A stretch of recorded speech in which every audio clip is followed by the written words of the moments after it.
안녕하세요. 반갑습니다. 카밀로입니다. 자, 오늘 제가 여러분들과 이제 또 나누기 위해서 준비한 테마는요, 사유와 명상에 관한 그 부분이에요. 자, 여러분, 그 명상이란 말은 많이들 이제 들어보셨죠? 사유는 뭘까요? 사유, 사유. 단계입니다. 사유라는 거는 생각의 흐름이에요. 생각의 도도한 흐름이에요. 이렇게 어떻게 흘러가느냐. 생각한다란 말이 이제 이 사유한다라는 말하고 이제 같은 뜻이죠, 사실은. 보통 이제 그 마음 공부를 하는 이 도판에서는 사유에 관련된 부분이 조금 외면 받아왔습니다. 이유는 뭡니까? 생각으로 어떻게 이성을 통해 말 그대로 그냥 속된 표현으로 머리 굴려가지고 진리에 대해서 머리를 굴려가지고 알 수 없다라는 그 분위기가 지배적으로 형성되어 있었기 때문이에요. 깨달음이라는 것은 존재의 실상을 아는 알은 오로지 직관적인 알을 통해서 체험을 통해서만 알려질 수 있는 거다라는 그런 풍조가 있었죠. 맞는 얘기입니다.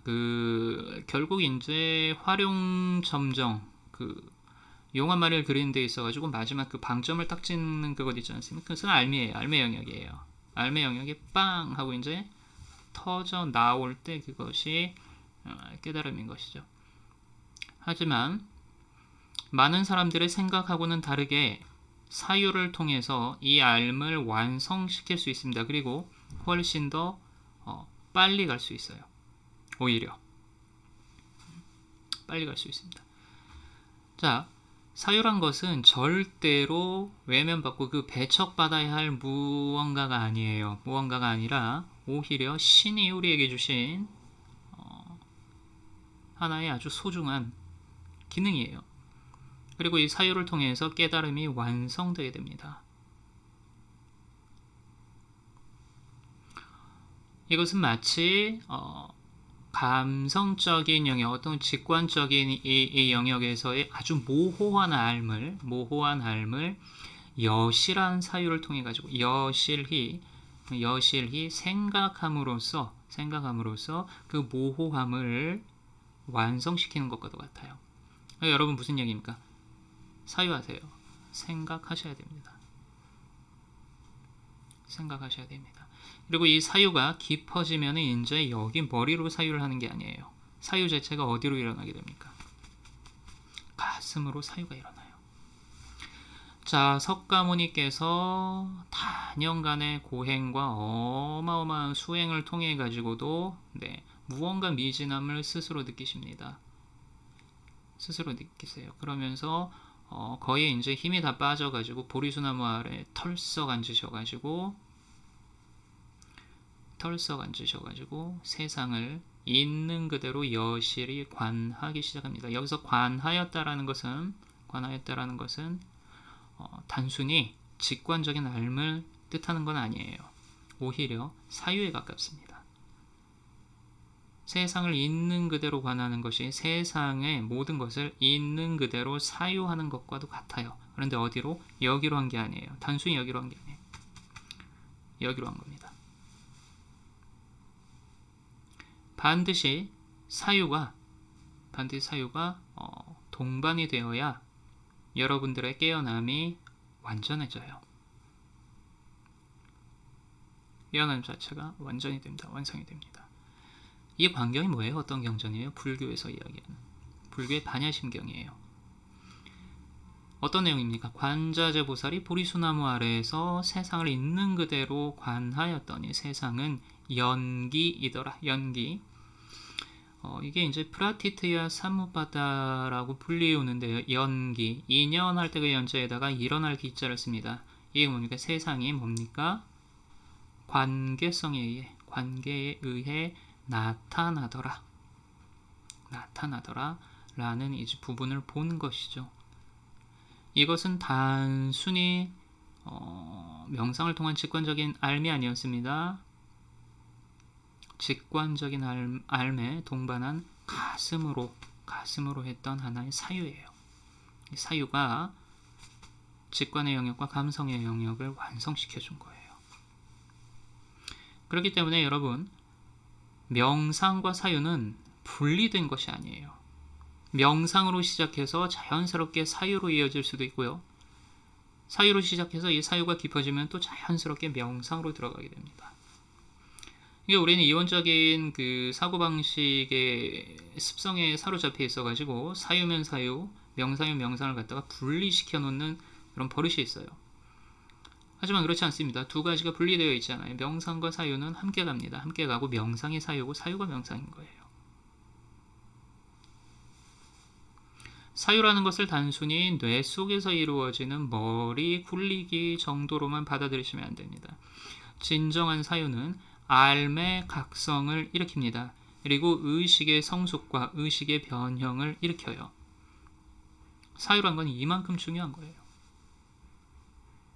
자, 그러면 어떻게 사유를 하는가, 무엇을 사유를 하는가, 세상을 있는 그대로 보라고 말씀을 하십니다.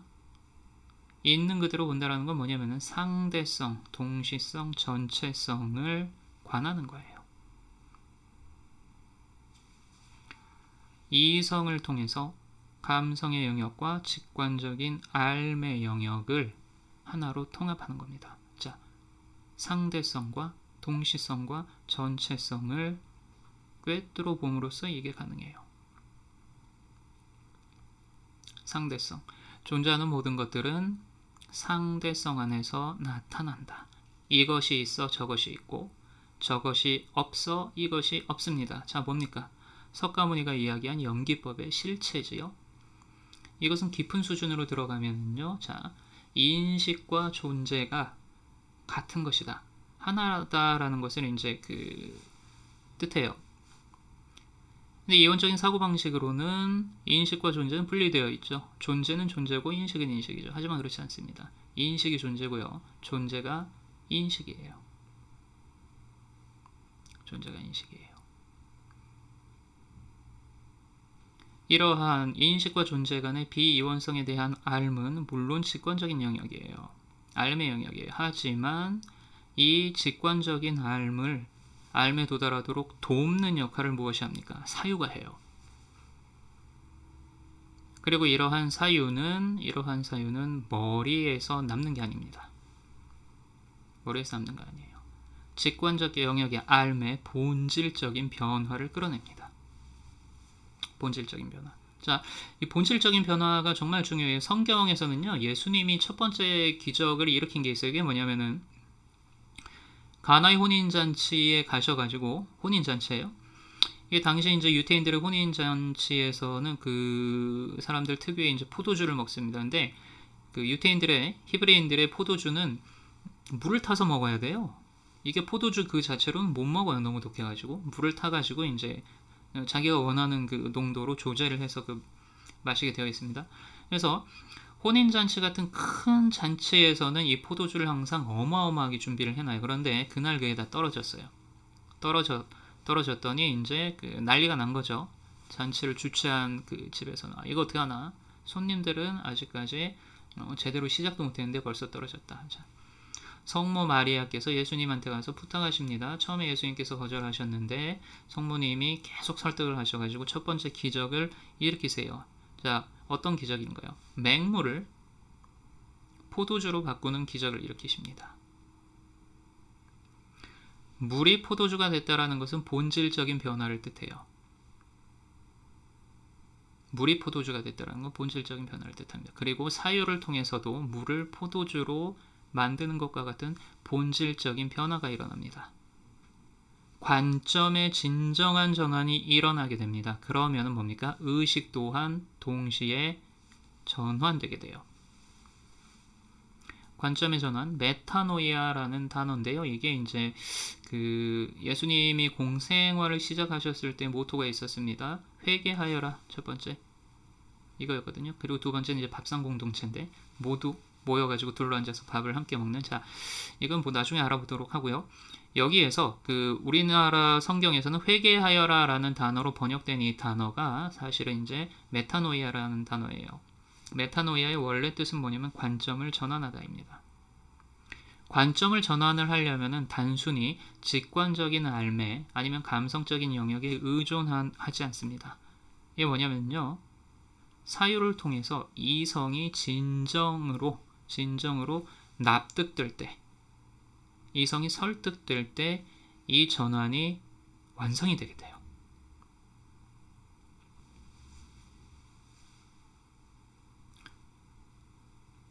정말 아름다운 그 변화입니다.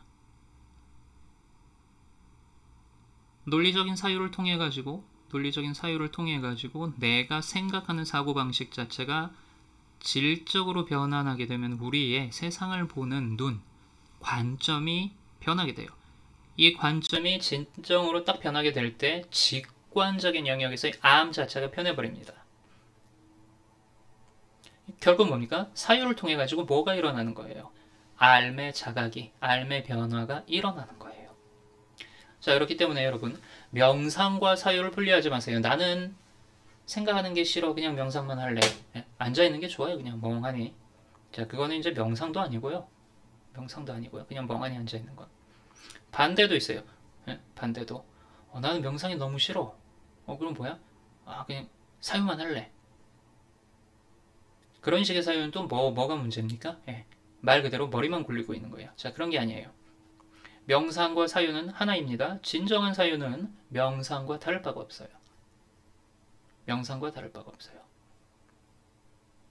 그리고 명상이 깊어지면은 사유를 통해서 알려지는 내용들이 말 그대로 직관적인 알만으로 흡수되어 들어가게 됩니다.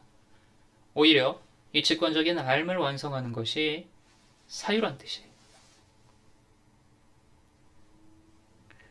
여러분, 사유하세요. 생각하시는데 어떻게?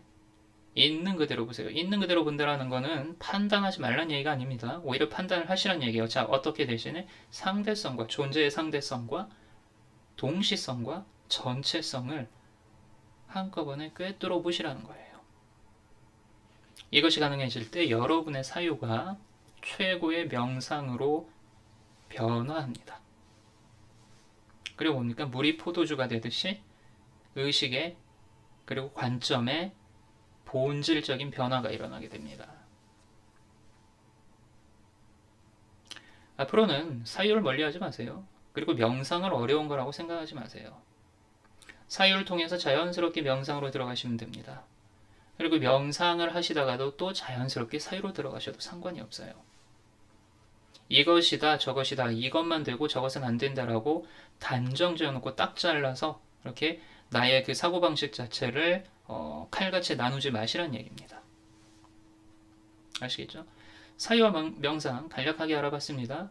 물론 여기서 이제 더 깊이 들어가면은 사유하는 방식, 그 다음에 뭐라 그래야 될까요? 사유를 통해서 또 명상으로 자연스럽게 들어가는 방법, 뭐 이런 것들이 이제 세분화가 되게 되는데 어쨌든 간에 이번 영상에서 제가 여러분들하고 나누고 싶은 이야기는 뭐냐면 사유와 명상이라는 것은 하나다란 얘기예요. 같은 것에 또 다른 얼굴이라고 생각을 하시면 돼요. 손바닥과 손등의 관계와도 같은 겁니다. 하지만 두 개 다 뭐예요? 손이에요. 동전의 양쪽 면과도 같은 거예요. 사유와 명상. 자, 잊지 마세요. 여러분 적극적으로 사유하세요. 괜찮습니다. 적극적인 여러분의 사유가 여러분의 가슴 안에서 딱 블랙홀 안으로 빨려 들어가듯이 싹 하고 빨려 들어가기 시작할 때 사유를 통한 명상으로 이어지고 그 다음에 알미 자각되기 시작합니다. 이 사유가 이성적인 납득이 뒷받침해주는 알은 보다 완벽해져요. 그러니까 여러분 사유하십시오. 다만 이 사유는 단순히 머리 굴리는 게 아니라는 얘기죠. 자, 사유와 명상에 대해서 간략하게 알아봤습니다. 다음 시간에는 뭐 언제 될지는 모르겠지만 이 사유하는 방법에 대해서 조금 더 한번 깊이 들어가서 알아볼게요. 감사합니다. 다음에 뵐게요.